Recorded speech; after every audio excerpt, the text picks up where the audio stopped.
हरे कृष्णा बच्चों, कैसे हैं आप? आशा करते हैं खूब अच्छे होंगे और खूब मन से पढ़ रहे होंगे, है ना। जैसे शनिवार को हमने आपको ऑब्जेक्टिव जीएस की भी वीडियो डाली थी और डिस्क्रिप्टिव की भी डाली थी। ऐसी आज भी आपको 9:30 बजे या 9 बजे के आसपास ऑब्जेक्टिव जीएस भी मिलेगा आपसे डेली, और सब्जेक्टिव तो मैं हिस्ट्री पढ़ा ही रहा हूँ। आज जो आपको ऑब्जेक्टिव रहेगा उसमें मैं वन लाइनर क्वेश्चंस जो प्रीवियस ईयर में पेपर आए हुए हैं उनमें से उठाए हैं मैंने वो क्वेश्चंस। पढ़ाने का तरीका मैं उस ऑब्जेक्टिव वीडियो के साथ ही बताऊंगा आज कि मैंने आज उसमें कैसे क्वेश्चन डाले हैं, ठीक है। अभी जो हम स्टार्ट कर रहे हैं, अब हम स्टार्ट कर रहे हैं अपने 16 महाजनपदों के बारे में। जो 16 महाजनपद मैंने अभी तक आपको एक खाका तैयार करवाया था कि 16 महाजनपद कैसे कौन कौन से थे, उन्हें कोशिश करी थी मैंने आपको याद करवाने की। तो जैसे मैंने कहा था कि इन्हें सीक्वेंस में लगा लेना, पहले ए वाले पढ़ लेना, फिर सी वाले पढ़ लेना, फिर जे वाले पढ़ लेना। इस प्रकार से मैंने वो आपको कराया था, ठीक है। अब जो हम स्टार्ट कर रहे हैं, अब हम कर रहे हैं इन 16 महाजनपदों में कौन कौन गणतंत्र थे और कौन कौन राजतंत्र थे, उनको देखते हैं। 16 महाजनपदों के अंदर जो और मुख्य बातें आएंगी उनको देखते हैं, इन सबको देखते हैं। लेकिन उनको देखने से पहले अब आप एक चीज़ समझेंगे कि मैंने आपको अभी तक ये पढ़ाया है पाषाण काल, सिंधु सभ्यता और उत्तर वैदिक काल। तो एक बार उसका टाइम पीरियड देखना, मार्कर देखना यार, एक बार रहने दो मेरे पास है। इस स्लाइड को मैं अभी क्लियर करता हूँ, उससे पहले जो मैंने पढ़ाया है उसकी सीक्वेंस को देखना। आपको सबसे मैंने पढ़ाया था पाषाण काल। जो पाषाण काल था हमारा, उस पाषाण काल में मैंने आपको सब चीज़ बताई थी। पूरा पाषाण काल, मध्य पाषाण काल, उच्च पाषाण काल, नव पाषाण काल, फिर वहीं से स्टार्ट करा था सभ्यता, सिंधु घाटी की सभ्यता। सिंधु घाटी की सभ्यता का जब हमने समापन किया था, अंत किया था, तो उसके बाद मैंने पढ़ाया था आपको वैदिक काल। तो इस वैदिक काल से टाइम पीरियड को अगर आप देखें तो वैदिक काल, बिल्कुल ढंग से समझना, वैदिक काल के बाद आएगा बुद्ध काल। बुद्ध काल, अब आपको समझ में आएगा मैं क्या बताना चाहता हूं। इसी बुद्ध काल को कहते हैं महाजनपद काल। महाजनपद काल, अब देखना पिक्चर क्लियर होनी शुरू होंगी आपको कि कैसे आपने पढ़ा है। वैदिक काल का जो टाइम पीरियड था वो था 1500 से 600 का। अब आपको समझ में आएगा, हाँ यार यही पढ़ा था हमने। देखो जरा सही दिख रहा है बच्चों आप लोगों को, 1500 से 600 ईसा पूर्व जो मैंने लिखा है सही दिख रहा है, ठीक है, सही। तो वैदिक काल था 1500 से 600 ईसा पूर्व का। तो 1500 से 600 ईसा पूर्व तक मैंने आपको वैदिक काल में ऋग वैदिक काल और उत्तर वैदिक काल पढ़ाया। इस ऋग वैदिक काल में मैंने आपको कहा था कि जो कबीलाई जीवन था, है ना, इनका जीवन कैसा था, कबीलाई जीवन था। फिर इस कबीलाई जीवन से धीरे धीरे जब लोगों ने थोड़ा थोड़ा स्थायी होना शुरू किया तो उत्तर वैदिक काल तक आ गए। जब इस उत्तर वैदिक काल में उन लोगों ने अपने क्षेत्र के ही बारे में बात करनी शुरू करी तो महाजनपदों का उदय हो गया। क्लियर हुआ? अब जरा समझो यहाँ पे। तो वैदिक काल 1500 से 600 तक चला। बुद्ध काल जो चला बच्चों वो चला 600 से 400 ईसा पूर्व है ये सारा। अब मैंने ईसा पूर्व नहीं लिखा, इतना आप समझते हैं क्योंकि मैंने पढ़ा रखा है। बुद्ध काल चला बच्चों 600 से 400 ईसा पूर्व। अब देखो धीरे धीरे अपना ये टाइम पीरियड याद होते जाएंगे। 1500 से 600 तक अभी पेपर में आ जाए कि ऋग वैदिक काल का टाइम पीरियड कब से कब तक रहा, बुद्ध काल का टाइम पीरियड क्या, या महाजनपद का टाइम पीरियड क्या है। तो आप बताएंगे भाई ऋग वैद का रहा 1500 से, सॉरी वैदिक काल का रहा पूरी वैदिक सभ्यता 1500 से 600, 600 से 400 में मैं पढ़ा रहा हूँ अब आपको बुद्ध काल। इसी बुद्ध काल को हम महाजनपद काल भी कहते हैं क्योंकि इसमें हम महाजनपदों का उदय देखते हैं, सही। इस बुद्ध काल के बाद बच्चों आएगा मौर्य काल। क्या आएगा? मौर्य काल, यानी कि महाजनपदों से हम साम्राज्य में जाएंगे और साम्राज्य से स्थापना होगी मौर्य साम्राज्य की। तो मौर्य साम्राज्य जो आप बच्चों पढ़ोगे वो पढ़ोगे 400 ईसा पूर्व से 200 ईसा पूर्व तक। ये मैंने आपको पहले भी बताया था। अब चीज़ें क्लियर होनी शुरू हो रही होंगी, ठीक है भाई। भैया ने पहले वैदिक काल पढ़ाया, वैदिक काल के बाद भैया ने बुद्ध काल पढ़ाया यानी महाजनपद काल पढ़ाया, महाजनपद के बाद भैया ने मौर्य काल पढ़ाया, मौर्य काल यानी 400 से 200 ईसा पूर्व तक। इस मौर्य काल के बाद बच्चों हम पढ़ेंगे मौर्योत्तर काल। मौर्योत्तर काल ये आएगा बच्चों हमारा 200 से 300 ईस्वी तक। अब यहाँ से हम एंट्री कर जाएंगे ईस्वी में, 200 से 300 ईस्वी। मतलब 200 ईसा पूर्व से 300 ईस्वी, यानी अब हम यहाँ पर 200 ईसा पूर्व से 300 ईस्वी में पहुंच जाएंगे, यानी एडी में आ जाएंगे, और सन अब बढ़ते क्रम में चलेगा। ईसा पूर्व में सन घटते क्रम में चलता है ना, पहले 500, फिर 400, फिर 300, फिर 200, फिर 100, फिर 0, फिर 1, 2, 3, 4 ईस्वी में चलता है, यानी एडी में चलता है। ये मैंने अपनी हिस्ट्री की पहली क्लास में क्लियर कर रखा है। वैदिक काल पूरा पढ़ लिया। अब हम पढ़ रहे हैं महाजनपद काल, 600 से 400 तक का, फिर 400 से 200 तक का मौर्य काल, फिर मौर्योत्तर यानी मौर्य के बाद का, आफ्टर मौर्य पीरियड्स। ठीक है, इस मौर्योत्तर के बाद आपको मैं पढ़ाऊंगा गुप्त काल। थोड़ा छोटा कर लेते हैं इसको। इस मौर्योत्तर के बाद मैं आपको पढ़ाऊंगा गुप्त काल। तो यहाँ आएगा हमारा बच्चों गुप्त काल। ओहो, अरे यार छोटा सा खींच जा भाई। गुप्त काल, गुप्त लिख दिया मैंने, गुप्त काल समझेंगे यहाँ से। ये बच्चों चलेगा 300 से 600 ईस्वी तक। कहाँ तक? 600 ईस्वी तक। और फिर गुप्त के बाद बच्चों हम पढ़ेंगे गुप्तोत्तर। गुप्तोत्तर यानी गुप्ताज के बाद वाला। तो गुप्तोत्तर के अंदर हम बच्चों पढ़ेंगे 600 से लेकर 750 तक, 750 ईस्वी तक। और इसके बाद बच्चों हम पढ़ेंगे पूर्व मध्य काल, यानी मध्य काल से पहले का भाग, पूर्व मध्य काल 750 से लेकर इसे हम जाएंगे 1200 ईस्वी तक, 1200 ईस्वी तक। फिर पढ़ेंगे मध्य काल, और वहीं से स्टार्ट करेंगे हम महमूद गजनबी, मोहम्मद गोरी, इनके बारे में कुतुबुद्दीन ऐबक, इल्तुतमिश, वहीं पे बात करेंगे हम इन चीज़ों की। तो कुल मिलाकर वैदिक काल और बुद्ध काल, बुद्ध काल के बाद मौर्य काल, फिर मौर्योत्तर काल, फिर गुप्त काल, फिर गुप्तोत्तर काल, 1500 से 600, 600 से 400, 400 से 200, 200 से 300, 300 से 600, 600 से 750, काम खत्म हो गया। टाइम पीरियड याद, इसमें क्या बड़ी बात है। आप ऐसे पढ़ो, आएगा मजा पढ़ने में, क्यों नहीं आएगा, खूब बढ़िया से अच्छे समझ में आएगा, चीजें मेरे सब समझ में आई होंगी। तो अब जो हम पढ़ रहे हैं वो पढ़ रहे हैं बुद्ध काल। इस बुद्ध काल का खाका हमने तैयार कर लिया, यानी महाजनपद काल का। तुम्हें पता है भाई महाजनपद काल पढ़ेंगे हम। महाजनपद काल में हमें कैसे पढ़ना है उसको अब समझो। मैंने आपको कहा था कि हमको जो चीजें पढ़नी है वो पढ़नी है, सबसे पहले हमें पढ़ना है राजनीतिक विस्तार, राजनीतिक विस्तार। फिर हमको पढ़ना है आर्थिक विस्तार,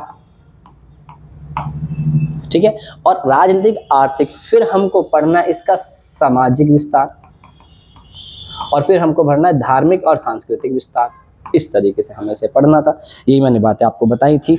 1 मिनट के लिए रुक जाएंगे, इस चीज को देखेंगे। मैं एक चीज लिख के लाया था आपके लिए, उसको मैं एक बार देख लूँ वो इसमें है या दूसरे रजिस्टर में है। सामाजिक सांस्कृतिक वो दूसरे में ही है, चलो मैं उसको बाद में डिस्कस कर लूँगा। तो राजनीतिक, आर्थिक, सामाजिक और धार्मिक या सांस्कृतिक, इस तरीके से हमें पढ़ना था, इस तरीके से हमने पढ़ना है। सही है बच्चों? चलो जी, अब हमें ऐसे पढ़ना है। तो हमें बुद्ध काल में यानी महाजनपद काल में राजनीतिक विस्तार देखना है। तो राजनीतिक विस्तार जो हमें देखना है, अब आप उसमें समझना, जो सबसे इम्पोर्टेंट इन महाजनपदों में जो सबसे इम्पोर्टेंट जनपद निकला वो निकला मगध महाजनपद। बस एक हल्की सी समझा रहा हूँ, कौन सा निकला? मगध महाजनपद। अब मगध किसे कहते हैं, कहाँ का इलाका होता है, अभी बताऊंगा, सब बताऊंगा, पहले समझना। 16 महाजनपद जो मैंने आपसे पढ़ाए थे वैदिक काल के बाद हम महाजनपदों में देखते हैं, उनमें 16 महाजनपदों में सबसे शक्तिशाली महाजनपद जो बनकर उभरा वो निकला मगध महाजनपद। मगध महाजनपद ने कैसे अपना विस्तार किया सब बताऊंगा, पहले इसके खाके को फिर देखना ध्यान से। मगध महाजनपद में जो आपको शासक दिखेंगे, जो वंश दिखेंगे, वो दिखेगा यहाँ पर हर्यक वंश। कौन सा? हर्यक वंश, जिसका शासक था बिंबिसार। कौन था? बिंबिसार। इसके बाद बिंबिसार के बाद जो अभी मतलब सीक्वेंस नहीं, मैं हाल के इंपॉर्टेंट चीज बता रहा हूँ। हर्यक वंश, इसमें बिंबिसार, फिर अजात शत्रु, फिर उदयन, फिर यहीं से हम बात करेंगे किसकी? शिशुनाग की, फिर महापद्म नंद की। इस तरीके से हम इनकी बात करेंगे, यानी ना समझना। जब मैं महाजनपद को उठाऊंगा उसमें से मैं मगध महाजनपद बताऊंगा, और इस मगध महाजनपद के अंदर यानी महाजनपद का मैं राजनीतिक विस्तार बताऊंगा, राजनीतिक विस्तार बताऊंगा। तो राजनीतिक विस्तार में हम ये देखते हैं कि कहाँ तक का क्षेत्र में ये रहते थे, और इस क्षेत्र में जो राजा लोग थे वो कौन कौन थे। ऐसी तो हमने पढ़ा था जब ऋग्वेद का मैं राजनीतिक विस्तार पढ़ा रहा था, तो राज्य की स्थिति नहीं बता रहा था, ये नहीं बता रहा था उनकी स्थिति कहाँ से कहाँ तक वो फैले हुए थे ऋग्वेदिक काल में। ऐसे में उत्तर वैदिक काल में नहीं बता रहा था, ये कहाँ से कहाँ तक फैले हुए थे, ऊपरी गंगा यमुना दोआब तक, ऐसे करके। तो यहाँ पर हम देखेंगे अब ये राजा कहाँ से कहाँ तक फैले हुए हैं, राजा कहाँ से कहाँ तक है, और यहाँ पे कौन कौन राजा आएंगे। तो अब मैं राजनीतिक विस्तार में आपको राजाओं का क्रम बताऊंगा, मगध में कौन कौन रहा है ना, और पांचाल में कौन कौन रहा, जो मुख्य मुख्य राजा थे उनके बारे में हम बात करेंगे। तो इतनी बात आपको समझ में आई होगी कि हमने वैदिक काल पढ़ लिया, उसके बाद हम बुद्ध काल पढ़ रहे हैं, यानी महाजनपद काल पढ़ रहे हैं। इस महाजनपद काल के बारे में हमें महाजनपदों के बारे में पता चल चुका है। अब हम ये देखते हैं इन महाजनपद काल का उदय कैसे हुआ, कैसे महाजनपद काल आए। अब 16 महाजनपद पता है, जिनका जिक्र बौद्ध धर्म में है और जैन धर्म में भी दे रखा है। तो अब उन महाजनपदों का उदय देखो, बहुत ध्यान से समझना। इससे पहले एक और चीज समझो, मैंने आपको कुछ बातें बताई थी, मैंने एक बातें बताई थी गंगा यमुना दोआब, गंगा यमुना का ऊपरी दोआब, और एक बताया था मध्य दोआब, और एक बताया था निम्न दोआब। अब वो पॉइंट आ गया समझाने वाला। तो यहाँ देखो, ऊपरी दोआब जो था वो देहरादून से लेकर गंगा यमुना संगम यानी प्रयागराज था। ऊपरी दोआब, ऊपरी दोआब, गंगा यमुना का ऊपरी दोआब। इस गंगा यमुना के ऊपरी दोआब में देहरादून से लेकर के हम प्रयागराज तक का भाग देखते हैं ऊपरी दोआब में। फिर हम देखते हैं मध्य दोआब। जो मध्य दोआब बच्चों चलता है वो चलता है प्रयागराज से बिहार में, और बिहार का लगभग भागलपुर वाला इलाका। तो प्रयागराज से लगभग बिहार तक का चलता है मध्य दोआब। अब देखना ध्यान से, मध्य दोआब, यही मध्य दोआब हो, इसी मध्य दोआब में फैलेंगे महाजनपद काल, यानी कि प्रयागराज से बिहार तक का जो भाग दिखेगा वो आपको मध्य दोआब का भाग दिखेगा, और इसी मध्य दोआब में महाजनपद फलेंगे फूलेंगे। उसके बाद का जो क्षेत्र है निम्न दोआब, यानी बिहार से आगे पश्चिम बंगाल तक उसमें आप चले जाते हैं लगभग, है ना, वो निम्न दोआब कहलाता है। निम्न दोआब, निम्न दोआब, दोआब भी बता रखा था मैंने, दो नदियों के बीच का भूभाग दोआब, ठीक है ना, ये भी मैंने क्लियर कर रखा है आपको पहले। फिर भी दोआब दो नदियों के बीच का भाग, ठीक है। अब समझे ध्यान से कि जो हमारे महाजनपद का उदय हुआ वो मध्य दोआब में हुआ। तो मध्य दोआब यानी कि प्रयागराज से लेकर के यहाँ का तक का बिहार तक का जो भाग था, इसमें ये मध्य दोआब फलेगा फूलेगा। जो निम्न दोआब है बच्चों, वो तो जाके पूर्व मध्य काल में पनपना शुरू होता है, पूर्व मध्य काल में। तो यहाँ तक का भाग हमें मध्य दोआब में देखना है। अब समझ में आया। तो राजनीति का अगर विस्तार देखेंगे आप महाजनपदों का, तो वो दिखेगा आपका मध्य दोआब के पास का क्षेत्र। ऐसे इस तरीके से हमें इसे समझना है। समझ में आया। चलो, अगर इतनी बात क्लियर हुई तो अब आप स्लाइड को देखो, अब आपकी चीजें समझ में आनी शुरू होंगी। देखते हैं, इसका स्क्रीनशॉट ले लें पहले आप, फिर मैं इसे क्लियर करता हूँ। ये सही दिख रहा है, ये देखो पहले दिख रहा है, ठीक है। 6ठी शताब्दी ईसा पूर्व में, अब आपको पता है मैं क्या बता रहा हूँ, राजनीतिक विस्तार किसका, महाजनपदों का राजनीतिक विस्तार, यानी वो कहाँ से कहाँ तक फैले हैं और कैसे कैसे फैलना शुरू हुआ। आपको पता है ऋग्वेद के लोग की जो मुख्य इकाई थी वो थी जन। उत्तर वेद में जन बना था जनपद, यानी कि पहले लोग अपने कबीलाई जीवन में जी रहे हैं, तो एक कबीला दो कबीला हो गया, जन बना लिए। इन जन से मिला करके जनपद बना, ये वाला कबीला हो गया, ये वाला कबीला हो गया, वो कबीला हो गया। ऐसे जब विस्तार, धीरे धीरे विस्तार का बढ़ना, जनपद आया। फिर जब और विस्तार बढ़ा तो महाजनपद आया। तो महाजनपद हमने देखा कहाँ पर, महाजनपद हमने देखा कहाँ पर, उत्तर वैदिक काल के बाद में। तो अब महाजनपदों का राजनीतिक विस्तार देखो आप। 6ठी शताब्दी ईसा पूर्व में पूर्वी उत्तर प्रदेश और पश्चिमी बिहार में, अभी बताया उत्तर प्रदेश का पूर्वी भाग ले जाओ और बिहार का पश्चिमी भाग ले आओ। अब मैं आप लोगों को यहाँ पर मुझे मैप दिखाना पड़ेगा, 1 मिनट के लिए रुकेंगे, मैं मैप दिखाता हूँ आप लोगों को, बस 2 मिनट। आप इसका स्क्रीनशॉट लो, मैप क्लियर करके, सॉरी मैप को ला के फिर आपको दिखाता हूँ मैं। आप इसका स्क्रीनशॉट लो एक बार, फिर मैप दिखाता हूँ मैं। देखो बच्चों, यहाँ तक का स्क्रीनशॉट हुआ। अब पहले आपको ये दिखाना है पूर्वी उत्तर प्रदेश और पश्चिमी बिहार। तो इसको देखो पहले मैप में, फिर थोड़ा चीजें समझ में आएंगी आपको। यहाँ देखो, ये हमने मैप लिया इंडिया का, इसी में बसे थे सारे महाजनपद, कैसे कैसे बसे थे अभी पता चलते चले जाएंगे, सही है।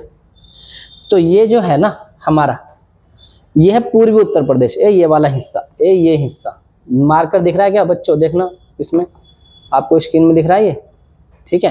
तो ये बिल्कुल मिड में लगा दिया मैंने, इधर का पश्चिम इधर का पूरब।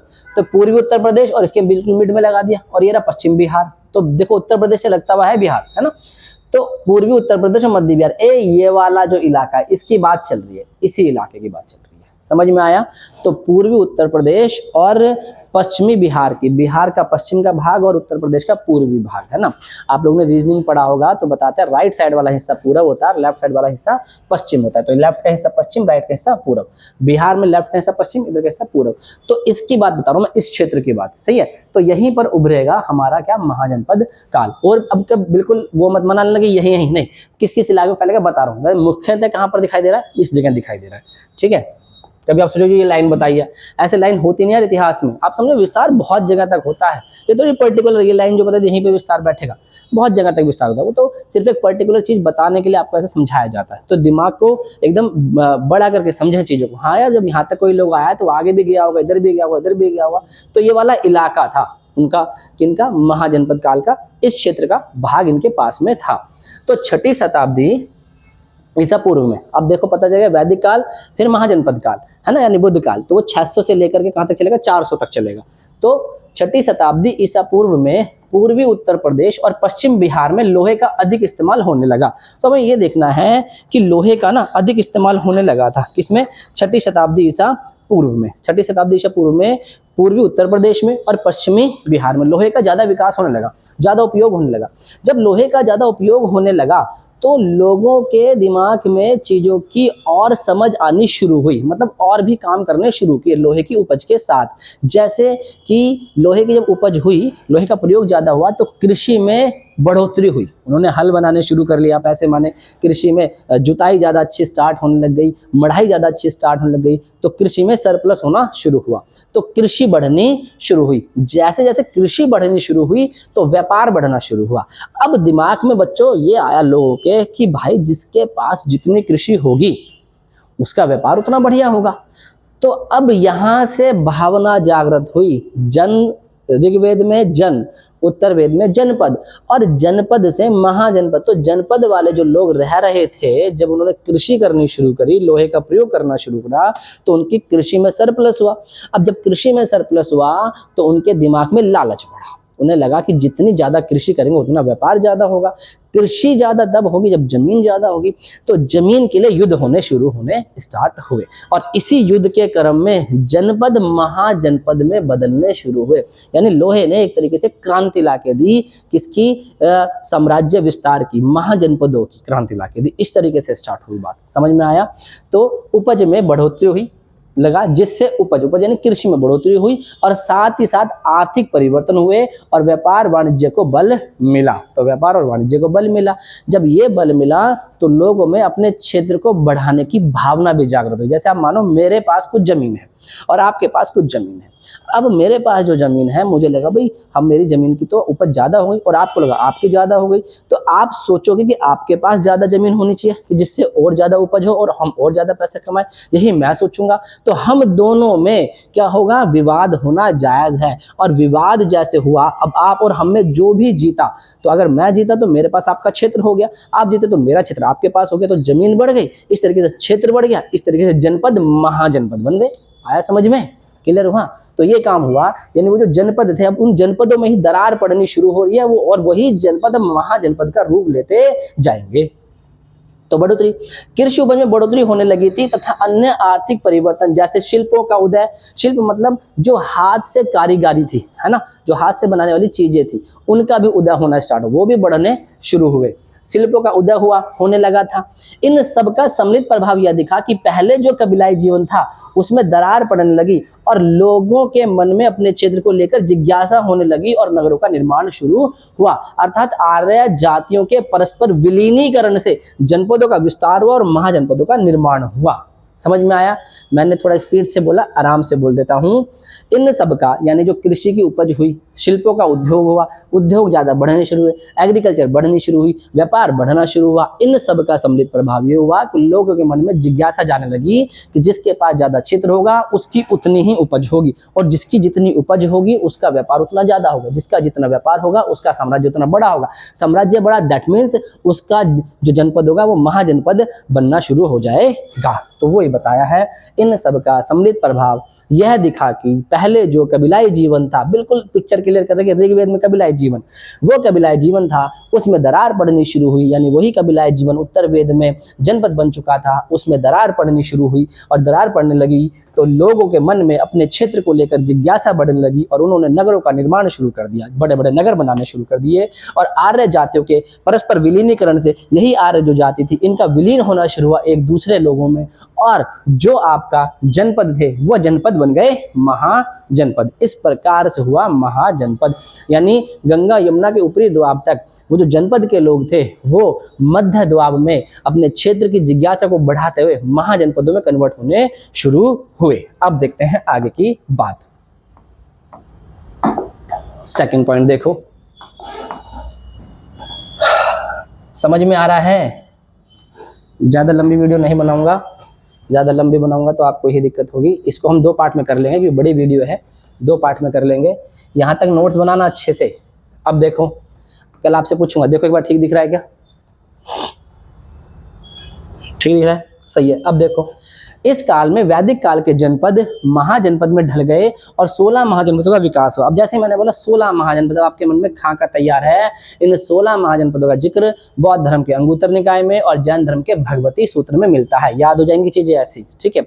16 महाजनपद का उदय हुआ। इन 16 महाजनपदों में 4 महाजनपद मगध, अवंती, वत्स, कौशल सबसे शक्तिशाली थे। सबसे इंपॉर्टेंट है इसके अंदर मगध, अवंती, वत्स और कौशल। इन सबको मैं मैपिंग से दिखाऊंगा। अभी समझ के चलेंगे कि अब महाजनपद बनने शुरू हो रहे हैं। तो मगध बना, अवंती बना, वत्स बना, कौशल बना, ये शक्तिशाली बने। 16 महाजनपदों में ये शक्तिशाली थे और इनमें भी सबसे शक्तिशाली था बच्चों मगध महाजनपद।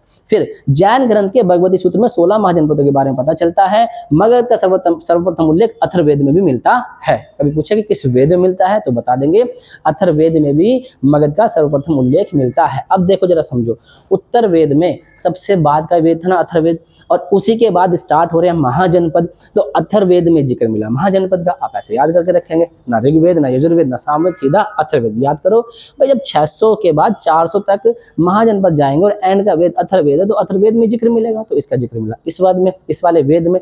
अब तुम्हें पता चला कबीलाय से जन, जन से जनपद, जनपद से महाजनपद। फिर जन कहाँ रहे थे हमारे मध्य, जो मैंने बताया सप्त सैंधव प्रदेश में, यानी कि कबीलाई जीवन जो आपका ऋग्वेद था सप्त सैंधव प्रदेश, वो कहाँ था? गंगा यमुना ऊपरी दोआब। ये कहाँ है? गंगा यमुना मध्य, मतलब मध्य दोआब वाले भाग में। तो इस तरीके से समझ में आ रहा है। और लोहे का आविष्कार बढ़ना शुरू हुआ। जब लोहे का आविष्कार प्रयोग होना शुरू हुआ तो महाजनपदों की दौड़ दिखनी शुरू हुई। तो यहाँ पर हमने क्या पढ़ा? इसका उल्लेख अथर्ववेद में मिलता है। इसका स्क्रीनशॉट ले लेंगे आप लोग, जल्दी से इसका स्क्रीनशॉट ले लें। ले लिया होगा। आगे चलो, इस काल में वैदिक काल से जनपद सब समझ में आ गया ना भाई? अब बार बार नहीं रिपीट करूंगा, क्लियर हो रही है बात अच्छे से? रोक के वीडियो को पॉज करके दोबारा समझ में, नहीं समझ में आई कमेंट करके बताना कि भैया यहाँ समझ में नहीं आया, ऐसे दोबारा एक बार बता दे, दोबारा बता दूंगा, ठीक है। अब आ जाओ आगे, नेक्स्ट देखो, नेक्स्ट देखो, देखना भाई जरा ये सही दिख रहा है क्या? और बच्चे आए हैं कुछ शायद, देखो पहले ये सही दिख रहा है? बस बच्चों इस स्लाइड को बढ़ा रहा हूँ, फिर इसके बाद मैं चीज़ें आपको एक बार रिपीट करा के यहाँ पे बंद करूँगा, है ना। कल इसी से आगे पढ़ेंगे। महाजनपदों में 6 शताब्दी, अरे यार सही है, महाजनपदों ने 6 शताब्दी ईसा पूर्व यानी कि 600 ईसा पूर्व, 6 शताब्दी ईसा पूर्व में राज्य का विस्तार किया था। राज्य का विस्तार करना शुरू हुआ, साथ ही साथ कला, कौशल, धान्य, व्यापार, वाणिज्य का उत्कर्ष होना शुरू हुआ। यही कारण है कि भारत के राजनीति इतिहास का प्रारंभ 6ठी शताब्दी ईसा पूर्व से माना जाता है। जब समझो, जब महाजनपद बने, क्षेत्रीय विस्तार हुआ, लोगों ने स्थायी जीवन जीना शुरू करा, व्यापार करना शुरू करा, कौशल का विकास हुआ, सब चीज का विकास हुआ, तो माना जाता है भारत का राजनीतिक विस्तार 6ठी शताब्दी ईसा पूर्व से होता है। तो ये बताएंगे कि भारत का राजनीतिक विस्तार वास्तव में देखा जाए तो वो एक्चुअल मतलब एक सिस्टमेटिक तरीके से 6ठी शताब्दी ईसा पूर्व से मिला, क्योंकि लोहे का ज्ञान हुआ, कृषि में उपज बढ़ी, स्थायी जीवन शुरू हुआ, क्षेत्र की भावना जागनी स्टार्ट हुई और व्यापार बढ़ना शुरू हुआ। इन सभी का परिणाम निकला कि अब भारत में राजनीतिक स्थिति मजबूत होनी शुरू हुई। अब पता चलेगा कैसे राजा काम करेगा, कैसे प्रजा काम करेगी, किस तरीके से काम होगा, ऐसी चीजें अब सामने आएंगी। तो ये ध्यान समझ में आया होगा कि महाजनपद ने 6ठी शताब्दी ईसा पूर्व में राज्य का विस्तार किया, यानी वो महाजनपद हुए। साथ ही साथ कला का विकास हुआ, कौशल का विकास हुआ, धान्य का, व्यापार का, वाणिज्य का, सबका उत्कर्ष हुआ। यही कारण है कि भारत के राजनीतिक इतिहास का प्रारंभ 6ठी शताब्दी ईसा पूर्व से माना जाता है। क्लियर हुई होगी बात ढंग से। अब लोहे के हथियारों के प्रयोग से क्षत्रिय वर्ग की शक्ति में अपार वृद्धि हुई। अब देखो मैंने बताया था, जब लोहे का काम शुरू हुआ, लोहे का प्रयोग ज्यादा शुरू हुआ, तो जो क्षत्रिय लोग थे उनकी शक्ति में वृद्धि हुई। जब उनकी शक्ति में वृद्धि हुई, जिससे ऋग्वैदिक कबीलाई जीवन में दरार पड़ने लगी और लोगों में क्षेत्रीय भावना जागृत होने से नगरों का निर्माण होने लगा। इन सब का सम्मिलित परिणाम यह हुआ कि उत्तर वैदिक काल के जनपद महाजनपद में परिवर्तन हो गए। लोहे के प्रयोग से कृषि में उपज बढ़ी, लोगों क्षत्रिय लोगों की शक्ति बढ़ी। जब शक्ति बढ़ी तो उन्होंने क्षेत्र को अपनाना शुरू करा। क्षेत्र को अपनाने के लिए युद्ध शुरू हुआ तो नगरों का निर्माण हुआ। नहीं, वो जो कबीलाई जीवन था वो टूटना शुरू हुआ। उत्तर वैदिक काल का जनपद वाला जो भाग था वो बढ़ना शुरू हुआ। तो इनमें आपस में ही ये जो भिड़ंत हुई, जो युद्ध हुए, ये जो टकरार हुई, इन टकरारों का परिणाम ये निकला कि लोगों ने अपने क्षेत्र बनाने शुरू करे और निर्माण हो गया महाजनपदों का। तो देखो अब आप इसे नोट करेंगे, नोट करके आप क्लियर करेंगे तो आपको ये समझ में आएंगी बातें, पक्की बात है। मैं इसको यहीं पे रख रहा हूँ, यहीं पर, क्योंकि क्लास थोड़ी लंबी हो जाती, तो मैं इसे यहीं रख रहा हूँ। कल मैं आपको इसी से आगे लेके चलूंगा और शाम को आपको किसकी वीडियो मिलेगी? ऑब्जेक्टिव जीएस की। ठीक है, मिलते हैं कल बच्चों नेक्स्ट क्लास के साथ। अभी ज्यादा बात नहीं कर रहा हूँ क्योंकि और बहुत सारे काम करने पड़ते हैं आप लोगों के लिए। तो फिर मिलते हैं। आप यहाँ तक की चीजें तैयार रखेंगे। ये हम चल पड़े हैं महाजनपदों के राजनीतिक विस्तार में। अब हम राजनीतिक विस्तार में आगे कैसे कैसे बढ़ने शुरू हो रहे हैं, कैसे कैसे अपना क्षेत्र बढ़ा रहे हैं, अब कैसे कैसे राजाओं का जन्म होगा, उनके बारे में मैं आपको बताऊंगा। ठीक है, चलो मिलते हैं। हरे कृष्णा, धन्यवाद। अच्छे से पढ़ना, मन से पढ़ना, मेहनत से पढ़ना और कामयाब होना यार, बस ऐसे पढ़ना। ठीक है, चलो हरे कृष्णा।